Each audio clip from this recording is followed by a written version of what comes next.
சென்னை முழுவதும் பரபரப்பா பேசப்படக்கூடிய சந்தோஷ் ரெட்டி அதிரடி கைது. வேல்ஸ் நிறுவனத்திற்கும் இவருக்கும் பண மோசடி நடந்திருக்கு அப்படின்னு சொல்லிட்டு பரபரப்பா நியூஸ் ஓடிட்டு இருக்குல்ல சார், எதனால கைது செய்யப்பட்டார்? ஃபர்ஸ்ட் சந்தோஷ் ரெட்டி யார் சார்? நல்ல கேள்வி. சந்தோஷ் ரெட்டி கைது வேல்ஸ் நிறுவன அதிபர் ஐஸ்வரி கணேஷ் கொடுத்த புகாரில் கைது என்றுதான் செய்தி வருகிறதே தவிர, யார் இந்த சந்தோஷ் ரெட்டி என்பதை இதுவரை மீடியாக்கள் பத்திரிகைகள் மறைத்து விட்டதா அல்லது மறந்து விட்டதா என்பது தெரியவில்லை. ஆனால் யார் இந்த சந்தோஷ் ரெட்டி அப்படின்னு பார்த்தீங்கன்னா, அந்த இடத்துக்கு உரிமையாளர் ஈவி பெருமாள் சாமி. மறுபடியும் சொல்லுகிறேன், ஈவி பெருமாள் சாமி. யார் இந்த ஈவி பெருமாள் சாமி? சென்னை மாவட்ட அதிமுக செயலாளராக இருந்தவர் ஈவி பெருமாள் சாமி. அந்த சமயத்தில் ஜெயலலிதா முதல்வராக இருந்தார். சசிகலாவின் அதிகாரம் தூள் பரத்தி கொண்டிருந்தது. எங்கெல்லாம் புறம்போக்கு நிலங்கள் இருந்ததோ அங்கெல்லாம் அடிமாட்டு விலைக்கு சசிகலாவுக்கு வாங்கி கொடுக்குற மிகப்பெரிய பொறுப்பை ஏற்றிருந்தார் ஈவி பெருமாள் சாமி. அதற்காக அவருக்கு கொடுக்கப்பட்ட பரிசு தான் சென்னை மாவட்ட அதிமுக செயலாளர். அந்த சமயத்தில் என்னடா இந்த ஆள் அதிமுகவுக்கு ஒரு துரும்ப கூட அசைக்காத இந்த ஆள் எப்படி மாவட்ட செயலாளராக வந்தாருன்னா, அதான் சசிகலாவுடைய வீரியம். அப்படிப்பட்ட சூழ்நிலையில் அந்த இடத்த வளைச்சி போட்டார். அந்த இடத்துல இவிபி ஸ்டூடியோ ஒன்று கட்டினார். பெரிய இடம். அந்த சமயத்திலேயே அந்த பக்கம் வாய்க்கால் இருக்குது, அது நிறைய வளைச்சி போட்டார். வாய்க்கால் மட்டுமல்ல, சுடுகாட்டையும் சேர்த்து வளைச்சி போட்டான். இதை முதல்ல சொன்னது நான் தாங்க சொன்னேன். ஏன் தெரியுமா? அங்கே வந்து நிறைய படப்பிடிப்பு நடந்தது. படப்பிடிப்பு நடக்கும்போதெல்லாம் விபத்துக்களும் நடந்தது. அந்த விபத்துக்கள் பல சினிமா தொழிலாளிகள் உயிரிழந்தார்கள். காரணம் பேயை நம்புகிறாங்களோ இல்லையோ, ஏன்னா விபத்து நடந்த சமயம் பூரா ராத்திரி 12:30 மணிக்கு மேலே. மாயம் நல்ல லிஃப்ட்டு வேலை செஞ்சுட்டு இருந்து டொம்முன்னு விழுந்துட்டான். இப்படிப்பட்ட இடம். இதை எப்படிரா கைமாத்துறது? இந்த திமுக அரசியலேருந்து சில புள்ளிகளும் அதை வாங்குறதுக்கு ட்ரை பண்ணாங்க. சரி, மடியலை, அதாவது பேரம் படியலை. இந்த சூழ்நிலையில் ஐஸ்வரி கணேஷ் அவர்கள் கல்வி தந்தை, கல்வி வள்ளல், சரி தன்னுடைய சினிமா விரிவாக்கத்துக்காக அதை வாங்கிட்டார். வாங்கின பிறகு தான் தெரியுது, அந்த இடத்துல ஒரு 34 ஏக்கர் வாங்கினார். அதில் சில ஏக்கருக்கு தஸ்தாவேஜே கிடையாது, ரிஜிஸ்ட்ரேஷனே கிடையாது. ரிஜிஸ்ட்ரேஷன் செய்யப்படாத 24 கோடி ரூபாயை தான் நிலத்தை தான் விற்றுப்பிட்டார் ஐஸ்வரி கணேஷுக்கு இந்த இவிபி சந்தோஷ் ரெட்டி ஈவி பெருமாள் சாமியோட மகன். அந்த ஆள் செத்துப்பிட்டான். இப்போது விசாரித்து அவரை அரெஸ்ட் பண்ணிட்டாங்க. இதில் முக்கியமான விஷயம், ஈவி பெருமாள் சாமி ஜெயலலிதா இறந்த பிறகு சாமியார் ஆகிட்டார், அருள் வாக்கு சொல்கிறவர் ஆகிட்டார், சோசியர் ஆகிட்டார். அதுலேயும் பெரும் காசு. எனவே சசிகலாவின் சோசியர் இப்போது கைது செய்யப்பட்டிருக்கிறார். இந்த விஷயத்தில் சசிகலாவுக்கும் சம்பந்தம் இருக்கிறதா என்று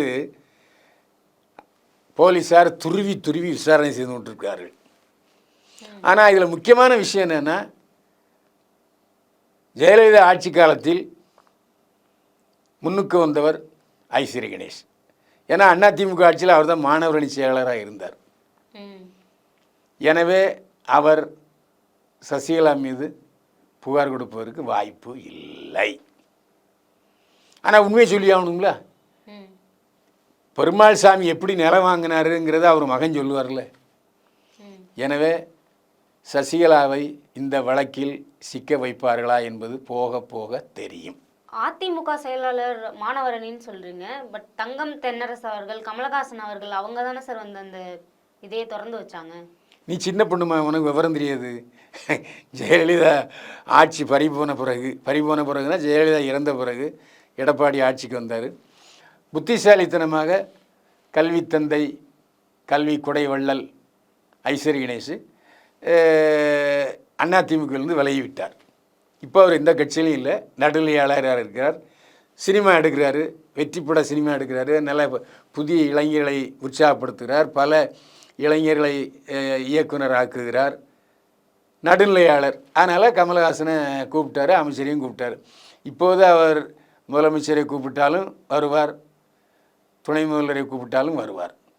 எல்லோருக்கும் வேண்டியவர், எல்லோருக்கும் நல்லவர் ஐஸ்வரி கணேஷ். 15 வருஷமா ஒரு கவர்ச்சி நடிகை வீட்டிலே முடங்கி இருக்காங்க. இப்போ வெளியே வரத்துக்கான வாய்ப்பு இருக்கா சார்? அந்த நடிகையின் பெயர் முமைத் கான். உங்களுக்கு நல்ல ஞாபகம் இருக்கும். போக்கிரி, வில்லு, கந்தசாமி ஆகிய படங்களில் கவர்ச்சி தூள் பறத்திருப்பார். எல்லாம் டான்ஸ், கவர்ச்சி டான்ஸ் தான். மலையாளத்துலேயும் கவர்ச்சி டான்ஸ் தான், ஹிந்திலையும் கவர்ச்சி டான்ஸ் தான், கன்னடத்துலேயும் கவர்ச்சி டான்ஸ் தான். கவர்ச்சி நடனத்தில் சில்க்குக்கு அப்புறம் ஒரு நல்ல ரேஞ்சுக்கு வந்தவர் முமைத் கான்.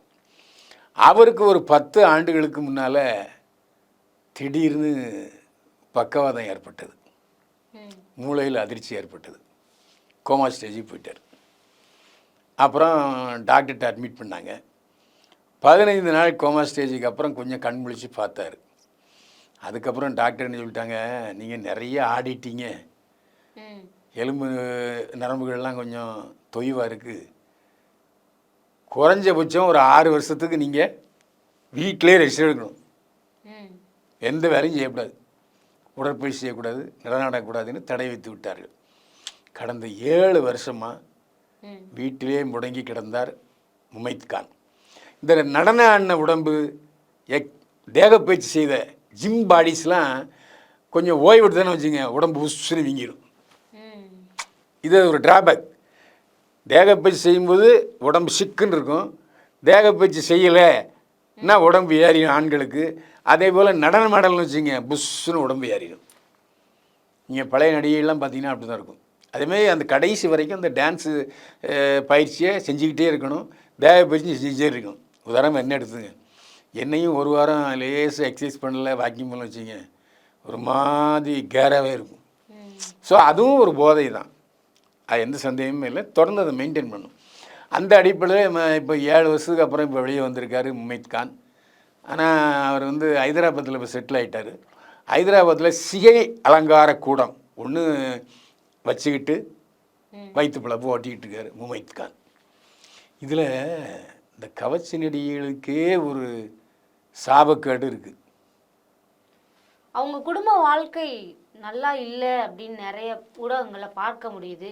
நிறைய பேரோட வாழ்க்கை சீரழியறதுக்கான காரணம் என்ன சார்? அது என்ன காரணம்னு சொல்ல முடியாது, ஏன்னா நான் சினிமாக்காரன். சிலுக்கு இந்தியாவில் உள்ள அத்தனை மொழிகளிலும் கவர்ச்சி நடனம் ஆடி சம்பாதித்தவர். இன்றைக்கும் சிலுக்கு இடத்தை யாரும் பிடிக்கல. அந்த அளவுக்கு ஒரு ஸ்லிம் ட்ரெஸ், அந்த கவர்ச்சியான நடனம், போதையூட்டும் கண்கள். அப்பேற்பட்ட சிலுக்கு கடைசியில் மர்மமான முறையில் மரணம் அடைஞ்சார். தற்கொலையா கொலையானே தெரியல, இது வரைக்கும் தெரியல. இந்த டாக்டர் என்னன்னா, டாக்டரோட மகன் என்னான்னா யாருக்கும் தெரியல. அவ்வளோதான். அதுமாதிரி கவர்ச்சி நடிகை அனுராதா, அவங்க அம்மாவே எனக்கு தெரியும். கவர்ச்சி நடிகை அனுராதாவுடைய கணவன் 3வது மாடியிலேருந்து குச்சி செத்துவிட்டான். இதுவரை இந்த கேஸ் என்னாச்சுன்னு யாருக்குமே தெரியாது. முடிஞ்சுது, அவ்வளோதான். அதே போல் பல கவர்ச்சி நடிகைகள், ஏன் நம்ம காங்கிரஸ்லாம் அந்த பொண்ணு சேர்ந்துச்சு, அவன் தம்பி ஜெயிலில் இருக்கான், அந்த அம்மாவுக்கு உடம்பு சரியில்லை, ஏகப்பட்ட கேஸு. இப்படி கவர்ச்சி நடிகைகளுடைய தொடக்க கால வாழ்க்கை, சினிமா வாழ்க்கை பிரகாசமாக இருக்கும். அதுக்கப்புறம் பின்னால் பார்த்தீங்கன்னா ரொம்ப மோசமாக இருக்கும். உதாரணத்துக்கு எடுத்துக்கொண்டால் டிஸ்கோ சாந்தி, நடிகர் விஜயபுரி வீரன் ஆனந்தனுடைய மகள். விஜயபுரி வீரன் ஆனந்தன் எனக்கு ரொம்ப ஃப்ரெண்டு. இப்போ அந்த நடிகர் சங்க கட்டடம் இருக்க, அதில் ஏவி ராஜன் வீட்டுக்கு பக்கத்தில் விஜயபுரி வீரன் ஆனந்தன் வீடு. அக்கா தங்கச்சி 2 பேர். டிஸ்கோ சாந்தி இன்னொரு பொண்ணு நடிச்சிக்கிட்டு இருக்கு. டிஸ்கோ சாந்தியினுடைய கணவர் ஒரு பிரபலமான தெலுங்கு நடிகர். அவர் புற்றுநோயால் இறந்தார். அதுக்கப்புறம் டிஸ்கோ சாந்தி போதைக்கு அடிமையாகி சாவுற நிலைமைக்கு போய் இப்போ மீண்டு வந்திருக்கு டிஸ்கோ சாந்தி. இப்படி கவர்ச்சி நடிகைகளுடைய வாழ்க்கை ஏன் இப்படி திசை திரும்புகிறது, ஏன் இப்படி கடைசி காலம் இப்படி இருக்குங்கிறத ஜோசியர் தான் சொல்லணும். நாம் எப்படி சொல்ல முடியும்? பொதுவாகவே கவர்ச்சி நடிகைகள் போதைக்கு அடிமை ஆகுறாங்களா சார்? நடிகைகள்னாலே அப்படித்தான். அதாவது யார் மூலமாகவாவது அவங்க அதை கற்றுக்குறாங்க. தண்ணி அடிக்கிறது இப்போ பெரும்பாலும் நடிகைகள் சீரியல் பிடிக்கிறாங்க, தண்ணி அடிக்கிறாங்க. என்ன தெரியாமல் அடிக்கிறாங்க. சிலர் டிவி சினிமாலே சீரியல் பிடிக்கிறாங்க. நயன்தாரெல்லாம் சினிமாவில் சீரியல் குடிச்சிருக்காங்க. என்ன காரணம்னா ஆணுக்கு பெண் சர்னியர் சமானம். ஆண் மட்டும்தான் செய்யணுமா, பொம்பளை செய்யக்கூடாதா அப்படிங்கிறது இருக்குது. ஆண் மட்டும்தான் விமானம் ஓட்டணுமா, நாங்கள் ஓட்டக்கூடாதா? ஆண் மட்டும்தான் ஜனாதிபதியாக இருப்பாரா, நாங்கள் இருக்கக்கூடாது? அந்த மாதிரி இப்போது ஆண்கள் செய்கிற எல்லா விஷயங்களையும் இந்த பெண்களும் செய்கிறார்கள். அந்த அடிப்படையில் பார்த்திங்கன்னா இப்போ ஷூட்டிங் முடிச்சுட்டு வந்தோடனே டயர்டாக இருக்குது, தண்ணி அடிக்கிறாங்க. இல்லை மனசுக்கு ஒவ்வாத ஒருவருடன் அட்ஜஸ்ட்மெண்ட் செய்ய வேண்டிய சூழ்நிலை வருது, தண்ணி அடிக்கிறாங்க. அப்போ தான் அந்த அதான் மனசுக்கு ஒவ்வாத காரியங்களை செய்யும்போது தானே அந்த மாதிரி விஷயங்கள் இருக்கும். ஆரம்பிக்கும் போதே அட்ஜஸ்ட்மெண்ட் ஆரம்பிக்கும் போதே பாட்டில் திறந்துடுவாங்க. அதில் எந்த சந்தேகம் இல்லை. போதை மருந்து சாப்பிட்றவங்க போதை மருந்து சாப்பிடுவாங்க. அது தப்புன்னு நான் சொல்ல மாட்டேன். ஏன்னா அது அவங்க உரிமை. ஆம்பளை தண்ணி அடிக்கிறாங்கல்ல, அதுமாதிரி பொம்பளையும் தண்ணி அடிக்கிறாங்க. என்ன ஏதாவது கல்லீரல் போச்சு, நுரையீரல் போச்சு, சளி பிடிச்சிக்கிட்டு அப்படிங்கும்போது தான் பிரச்சனை வரும். அப்புறம் தான் அதுக்கப்புறம் நிறுத்துகிறாங்களா போகிறாங்களா இல்லை ஆஸ்பத்திரி போகிறாங்களாங்கிறத பொறுத்து இருக்குது. அதனால் தண்ணி அடிக்கிறது நான் தவறு என்று சொல்ல மாட்டேன். அந்த சமயத்தில் அந்த போதையின் பிடியின் காரணமாக உடம்பு வலுவிழந்து போகுது. அப்புறம் போதை அதிகமாச்சுன்னா வேலை செய்ய முடியாது. ஸோ அந்த பொண்ணு டான்ஸில் வரும்போது தண்ணி அடி போட்டு வருதியா அப்படின்னு சொல்லுவாங்க. இந்த மாதிரியும் இருக்குது. அதனால் சினிமாக்காரங்களை பொறுத்த வரைக்கும் போதைக்கு அடிமையாவதோ சிகரெட் குடிப்பதோ தப்புன்னு நினைக்கிறது இல்லை. இப்போது நார்மலாகவே நடிகைகள்கிட்ட ஒரு அட்ஜஸ்ட்மெண்ட்டுன்ற விஷயம் இருக்குது. கவர்ச்சி நடிகர்கள்கிட்ட ஈஸியாக அப்ரோச் பண்ண முடியுதா சார்? அவளும் பொண்ணு தான், இவளும் பொண்ணு தான். என்ன அவள் உடம்பை காட்டிட்டு டான்ஸ் ஆடுறா, உடம்பை போத்திக்கிட்டு நடிக்கிறா. இப்போ கவர்ச்சி நடிகைகளுக்கும் கதாநாயகம் வித்தியாசமே இல்லை. இப்போ கவர்ச்சி நடிகைகள்னு ஒரு தனி போர்ஷனே கிடையாது. அது எதுக்கு தனியாக கவர்ச்சி நடிகைக்கு டான்ஸ் கொடுக்க?